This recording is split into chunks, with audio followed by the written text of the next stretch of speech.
Hello friends मु बदल आपको स्वागत करुच्ची Odia online tips YouTube channel को। तो एबे ओडिशा स्टेट स्कॉलरशिप पोर्टल तरफ बहुत बड़ खुशी खबर आसी तो आपण मैंने जानी लेबर कार्ड स्कॉलरशिप बा निर्माण श्रमिक स्कॉलरशिप अप्लाई एबे स्टार्ट हो जाए। तो आज वीडियो आप जानापी पाइबे कि जो लेबर कार्ड स्कॉलरशिप बा लेबर कार्ड निर्माण श्रमिक स्कॉलरशिप टी क्यों माने आवेदन करें, कौन कौन डॉक्यूमेंट लगे क्यों क्यों कोर्स पढ़ुले आपण ये निर्माण श्रमिक स्कॉलरशिप बा लेबर कार्ड स्कॉलरशिप टी आवेदन करेंगे। आपन को एथिरे केते टंका मिलिबो, आपण को कोर्स अनुसार आपन को केते टंका एथिरे वर्ष को मिलिबो, सब डिटेल्स आपण आज वीडियो रे जानिया को पाइबे। तो सेथि पे आपण वीडियो को शेष पर्यंत देखंतु। तबे चलंतु वीडियो को देरी न करी स्टार्ट करिबा। तो एठी आपण देखि पारथुए ऑफिशियल नोटिफिकेशन टी को देखिया पई हमकु प्रथमे state scholarship portal official website को जीवा को पड़िबो। तो एठी देखि पारथुए आपण जे कोनोसी ब्राउजर रे ओडिशा स्टेट स्कॉलरशिप लिखि सर्च कर देला परे आपण ए ब्राउजर को डायरेक्ट आसी परिबे। मो ए ब्राउजर रो लिंक मो वीडियो डिस्क्रिप्शन में दे देबी, सेइटु चाहे आपण ए वेबसाइट को डायरेक्ट आसी परिबे। तो वेबसाइट को आसी सारला परे तळकु स्क्रॉल डाउन कले एठी देखि पारथुए जो निर्माण श्रमिक कल्याण योजना रो एठी देखि पारथुए आवेदन वर्तमान स्टार्ट हो जाइए। आर लास्ट डेट ये रही 30 एप्रिल 2026। तो ये देखि पारथुए तार आवेदन ये स्टार्ट हो जाइए।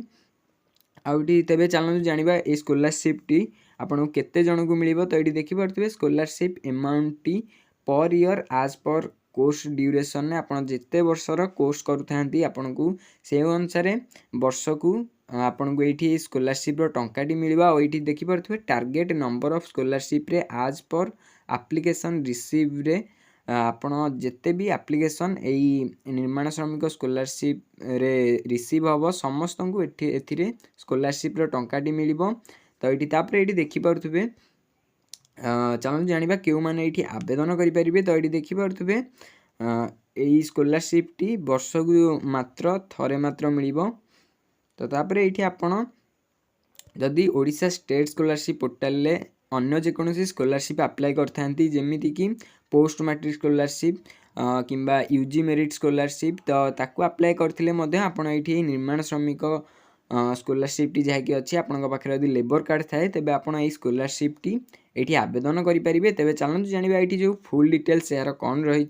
तो ये देखि पारथुए एठी जो निर्माण श्रमिक कल्याण योजना स्कॉलरशिप रो एठी तळकू स्क्रॉल डाउन कले ये देखि पारथुए दुईटी ऑप्शन टी शो हो जाउथो, गोटे होची अप्लाई नाउ आ गोटे होची व्यू डिटेल्स। तो आपण ए व्यू डिटेल्स ऊपर आम इनु क्लिक करिबा। तो व्यू डिटेल्स ऊपर क्लिक कले ये देखि पारथुए आपन को बहुत सारा ऑप्शन शो हो जिवो। तो एटा देखि पारथुए जो एकेडमी ईयर 2025-26 पई एटा ओपन होईची ए स्कॉलरशिप रो अप्लाई टी। तो तापर ये देखि पारथुए कैटेगरी रे ये देखि पारथुए general SC ST OBC SEBC EBC आपन को कैटेगरी टी जहा होई थाउ आपन जदी एठी आपन पाखे लेबर कार्ड अच्छी तेबे आपन एठी निर्माण श्रमिक स्कॉलरशिप टी को बा लेबर कार्ड स्कॉलरशिप टी को अप्लाई करि परिबे। आ एठी देखि पारथुए department labour and ESI department तरफ स्कॉलरशिप टी अनाउंस होईची।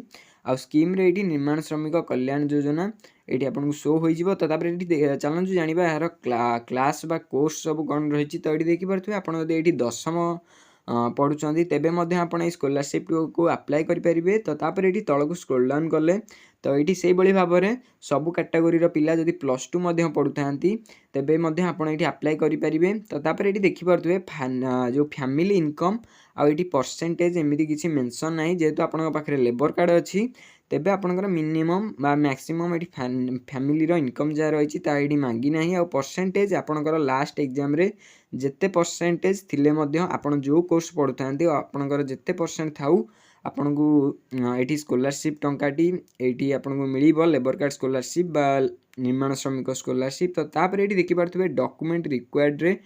तो एठी देखि पारथुए fast Aadhaar card of student जे भी अप्लाई करिवे तांकर एठी आधार कार्ड।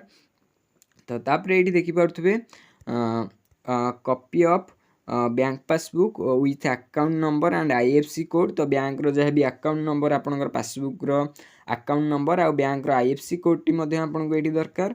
तो तापर आपनकर एठी देखि पारथुए passport size photo of the student.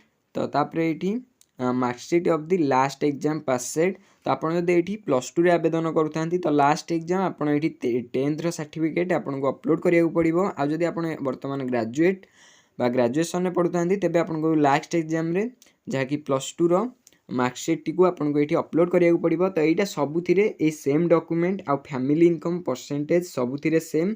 खाली तेबे चलन जानीदेवा ये कौन कौन सब कोर्स रही। तो ये देखिए पारे फास्ट 10th जदि आप पढ़ुंट ये अप्लाई करेंगे। तापर ये जब आप +2 पढ़ुं तेबे आप आवेदन करेंगे।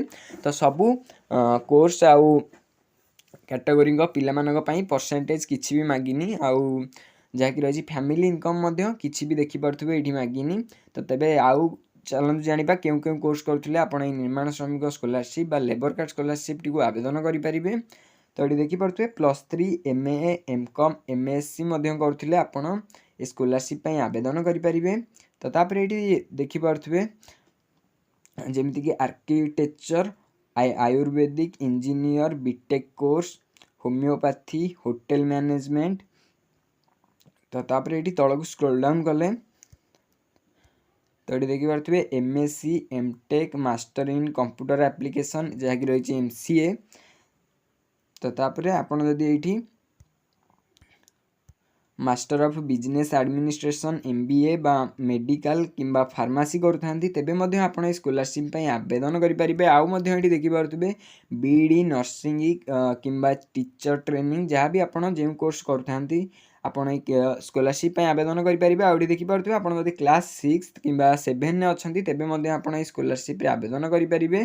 तो क्लास 8 रे जदि भी आप अच्छा स्कॉलरशिप आवेदन करेंगे।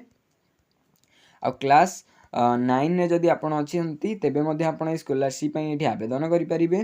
तो तेबे चलते जाना ये स्कॉलरशिप टी को आपन को केते टंका आपन को ये स्कॉलरशिप रे वर्ष को मिल क्यों कोर्स कले। तो ये देखिपे जो आपणकर जो कोर्स टी आपण वर्तमान करुँच तो ये नोटिफिकेशन टी को जाई सी डिटेल्स को क्लिक करी आपण से साइट को स्क्रॉल डाउन कले ये देखिपे आपन को PDF गोटे शो हो। तो ये जो कोर्स आपड़ करूँ जमीक कि भावतु वर्तमान मुझे जनकर +2 कोर्स टी +2 रे जाना चाहूँगी कि एथिरे केते टंका मिलूँ। तो ताकू राइट साइड ये स्क्रॉल डाउन कले ये देखिपे गोटे PDF टी शो हो। आप PDF उपर ये क्लिक कर दिंतु। तो PDF उपर क्लिक कर सारा पर PDF टी डाउनलोड हो आसीज। तो ये आप देखिपे PDF टी डाउनलोड हो जाए आसीगला। तो ये PDF टी को ओपन कले फास्ट आपको ये शो हो guidelines for educational assistance under निर्माण श्रमिक कल्याण योजना। तो ये आप देखिपे तल को स्क्रॉल डाउन कले ये आपको शो हो कि क्यों कोर्स कले आपको केते टंका वर्ष को आपन को केते टंका ये मिल। तो फास्ट आप देखिपे फॉर क्लास 6 आउ 7 गर्ल चाइल्ड मानी ये देखिपे 2000 पर आनम रे वर्ष को आपको ये 2000 टंका लेखे मिल। आदि क्लास 8 पिला ऑल चिल्ड्रेन ये देखिपे ये वर्ष को 2000 टंका मिल। तो तापर क्लास 9th ऑल पिला जो मान पाखे भी लेबर कार्ड अच्छी जदि से स्कॉलरशिप टी को आवेदन कर ये 3000 टंका मास को ये मिल। तापर ये 10th बा 10th श्रेणी जेकोसी छात्र कि छात्री जदि पाखे लेबर कार्ड अच्छी जदि स्कॉलरशिप आवेदन कर 4000 टंका वर्ष को मिल। तो तापर ये देखिपे क्लास 10 जो दशम मैट्रिक परीक्षा जदि 90% रु एभव रखुंट अधिक रखुंट तेबे ये वन टाइम ये 10,000 टंका प्राइज हिसाब से पुरस्कार हिसाब से आपको ये मिल। तो तापर ये 11th आउ 12th ये देखिपे 5000 पर आनम 5000 वर्ष को मिल। तो तापर ये BA BSc BCom किंबा PG जदि आप पढ़ुता तेबे आपको ये 7000 टंका लाखे वर्ष को मिल। आदि आप कौन सी टेक्निकल कोर्स करुँच जमीक बीटेक MCA